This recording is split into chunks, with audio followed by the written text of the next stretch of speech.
السلام علیکم ورحمۃ اللہ وبرکاتہ۔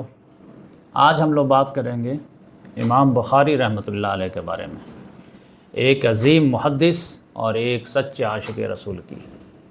ان کی پیدائش 810 عیسوی میں بخارا میں ہوئی تھی۔ یہ شہر آج کے ازبکستان میں ہے اور یہ علاقہ وسطی ایشیا کہلاتا ہے۔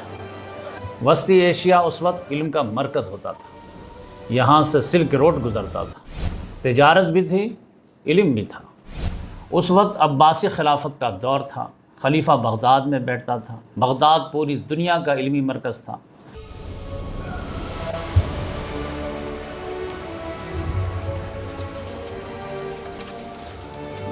امام بخاری رحمۃ اللہ علیہ بچپن ہی میں یتیم ہو گئے، ان کے والد کا انتقال ہو گیا۔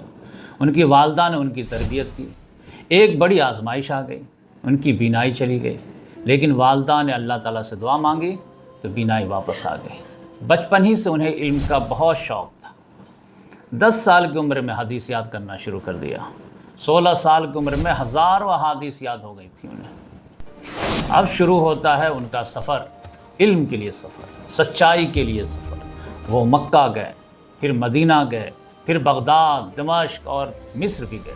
ہزاروں کلومیٹر کا سفر، گرمی، تھکن، مشکلیں، لیکن مقصد ایک تھا، صحیح حدیث کو محفوظ کرنا۔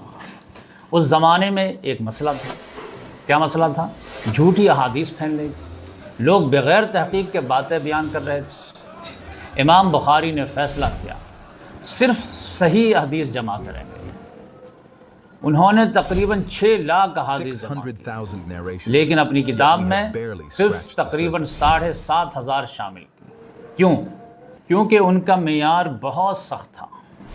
ہر راوی سچا ہونا چاہیے، راویوں کی ملاقات ثابت ہونی چاہیے، سند مضبوط ہونی چاہیے، اور ایک خاص بات، ہر حدیث شامل کرنے سے پہلے وہ وضو کرتے تھے۔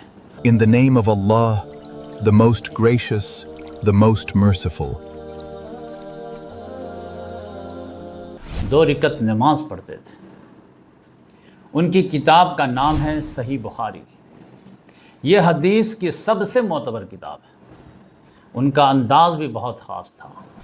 وہ پہلے ایک باب بناتے تھے، یعنی ہیڈنگ، پھر اس کے نیچے حدیث لاتے تھے، یعنی پہلے مسئلہ پھر دلیل۔ اس سے کیا ہوتا تھا؟ فقہ بھی سمجھ میں آتی تھی، حدیث بھی سمجھ میں آ جاتی تھی۔ کبھی کبھی پورا مسئلہ وہ صرف عنوان میں ہی بیان کر دیتے تھے اور حدیث اس کی دلیل ہوتی تھی۔ علماء کہتے ہیں بخاری کے ابواب میں امام کی سمجھ چھپی ہوتی ہے، لیکن زندگی آسان نہیں تھی۔ انہیں مخالفت کا سامنا کرنا پڑا۔ کچھ لوگ ان سے حسد کرتے تھے، انہیں بخارا چھوڑنا پڑا۔ آخر میں وہ سمرقند کے قریب چلے گئے۔ 1870 عیسوی میں ان کا انتقال ہو گیا، لیکن ان کا علم آج بھی زندہ ہے۔ آج بھی جب حدیث پڑھی جاتی ہے تو امام بخاری کا نام احترام سے لیا جاتا ہے۔ اللہ تعالیٰ ان کی قبر کو نور سے بھر دے اور ہم لوگوں کو ان کے کاموں سے مستفید ہونے کی توفیق عطا فرمائے۔ آمین۔